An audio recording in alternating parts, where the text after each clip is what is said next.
നമുക്ക് വളരെ എളുപ്പത്തിൽ ടേസ്റ്റി ആയിട്ടുള്ള പടവലങ്ങ തോരൻ തയ്യാറാക്കാം. അതിനായിട്ട് 2 പടവലങ്ങ എടുത്തിട്ടുണ്ട്. അതിൻ്റെ തൊലിയൊന്ന് ചിരണ്ടി കളഞ്ഞ ശേഷം ഒന്ന് കഴുകി രണ്ടായി നുറുക്കി അതിൻ്റെ ഉള്ളിലത്തെ കുരുവൊക്കെ ഒന്ന് കളഞ്ഞ ശേഷം ഒന്ന് ചെറുതായി കനം കുറഞ്ഞ് നമുക്കൊന്ന് അരിഞ്ഞെടുക്കാം.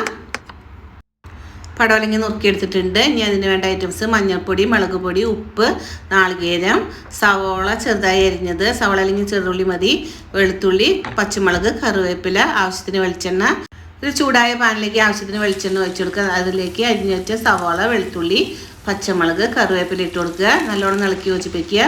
ഉള്ളിയൊക്കെ ഒന്ന് മൂത്ത് വന്ന ശേഷം നമുക്ക് അതിലേക്ക് പൊടികൾ ചേർത്ത് കൊടുക്കാം. മുളക് പൊടി, മഞ്ഞൾപ്പൊടി, ഉപ്പ് ചേർത്ത് കൊടുക്കുകയാണ്. ഒന്ന് ഇളക്കി യോജിപ്പിച്ച ശേഷം അരിഞ്ഞു വെച്ച പടവലങ്ങ ചേർത്ത് കൊടുക്കുക. നമുക്ക് നല്ലോണം ഇളക്കി യോജിപ്പിച്ച് ഒന്ന് അടച്ച് ആവി കയറ്റാം. ആവിയിൽ തന്നെ വെള്ളം ഇറങ്ങി വെന്ത് കിട്ടും.